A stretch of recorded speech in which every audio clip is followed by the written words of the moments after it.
Studio by SABC sports journalist Cudjoe Amankwa. Good morning and welcome to AM News, Manu. Ola, nice meeting you after a very long time. Yeah, no, it's fine. Finally, you decided to come and honor my invite. I'm honored by that.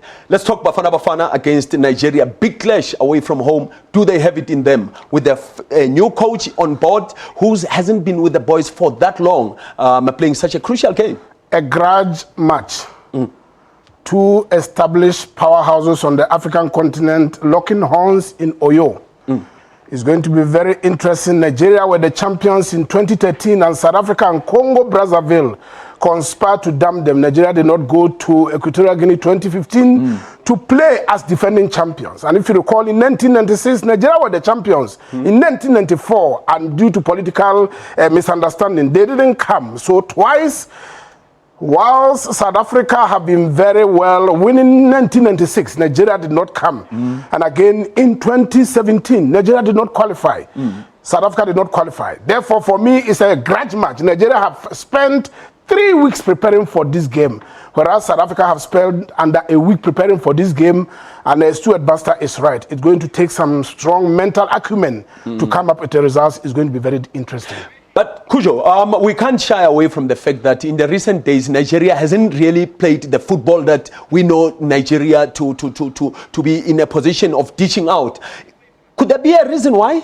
That Nigeria is no longer the good old Super Eagles that we used to know in the continent? The golden generation of the early 1990s and 2000s have retired. And Nigeria were the under-17 champion, under-20 champion, under-23 champions, yes. Kelechi Iheanacho from Manchester City, Alex Iwobi from Arsenal.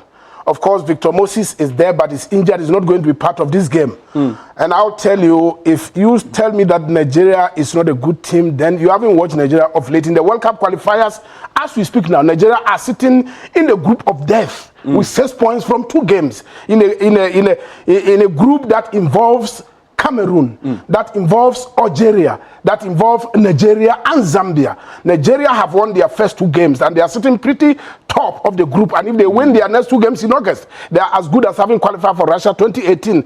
And that gives you the fact that over some time, the crop of players that are coming through are playing regularly in some of the established powerhouse clubs in Europe. And therefore, they are able to do well.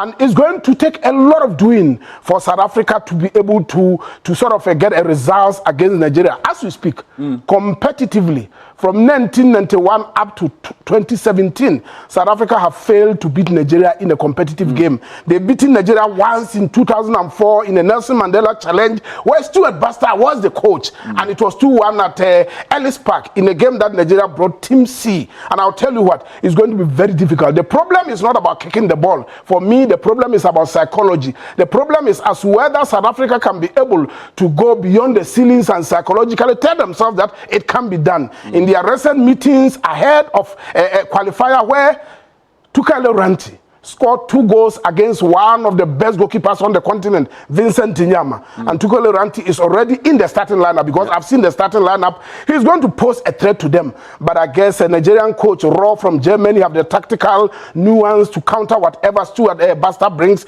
Is going to be very, very interesting. What is key, though, is that both nations are coming with young teams. They want to do well and they want to make sure that they make an impression. South Africa are joined top in their group in the World Cup, and Nigeria are top of their group of death in the World Cup. And therefore, meeting this time around for me is going to be very, very interesting. And guess what? Both nations did not qualify for 2017 African Cup of Nations finals in Gabon. So they are under immense pressure. And this time around, I'm very happy to see something from the social network where one of the players in Nigerian camp says, no, gone are the days when we realize and term South Africa as our wife. This time around, we are meeting men to men. It's 11 against 11, and the one that wants it most is going to win. Let's also look at other qualifiers that are happening across the continent. I know the Black Stars are also in action. Who are they playing against, and what are the chances collecting those points going forward? Ghana is welcoming Egypt. Empressor Selassie against Osajifo Dr. Kwame Nkrumah. And I'm talking of Ethiopia. Yes. They are meeting Ethiopia in Kumasi. And there you have said they need a good start to make sure that they qualify for this AFCON 2019 in none other than Cameroon. And guess what? in the World Cup qualifier where Piso Musimani was a coach. Egypt traveled to South Africa and we thought it was a touch and go. At regulation time, it was 1-1. And that 2 points dropped and showed that South Africa did not qualify for the World Cup. So it's going to be very interesting as to how Ghana juggle against this one. They've taken the game from Accra, the capital town, to Kumasi.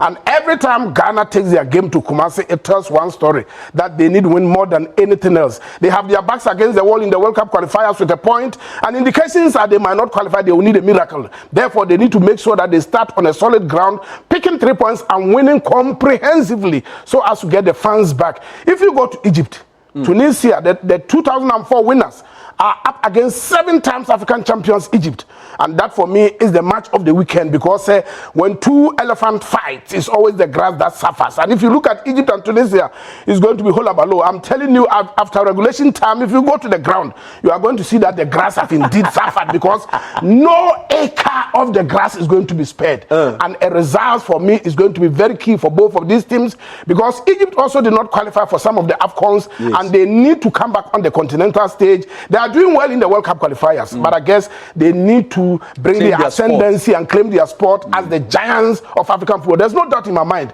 when you talk about African football, it's Egypt there, it's Cameroon there, and of course it's Ghana. These are the established powerhouses that have made a huge impact on the continental stage, and Egypt would like to signal their intent of returning back to the continental stage with a boom, with a win against Tunisia. It's not going to be easy. Let's just put the spotlight on Ghana for a moment. Ghana has brilliant individual players, but in the recent years we haven't seen that translating into how the national team actually gets to perform. Let me tell you, Ghana have won the African Cup of Nations 4 times. And in all 4 times, they won it with a local coach. And they reverted to go back into bringing coaches from expatriate. The last coach before Kwesi Appiah came on his second coming was Avram Grant from Israel, who, in my view, was not staying in Ghana and therefore did not help. Yes, in his first stint, he took Ghana to a finals against Ivory Coast, but because somebody have done the work, in his second stint in the semi-finals, he couldn't go to the finals in Gabon 2017. And therefore, Kwesi Appiah have come back, changed the team completely, did not call the likes of Wakaso into the team, did not call the likes of some of the key players, Wajid Waris into the team, brought some key players.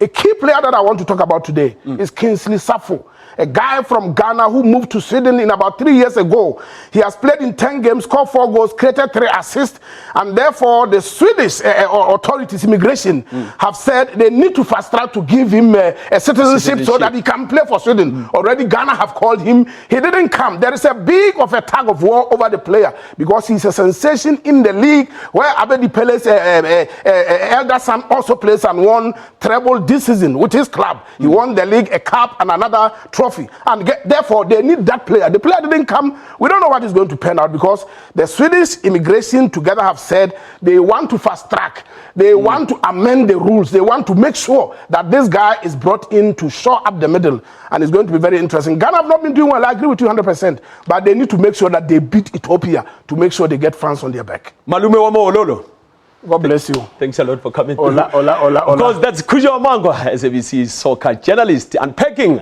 all that's happening across the continent when it comes to, of course, qualifying for the 2019 African Cup of Nations.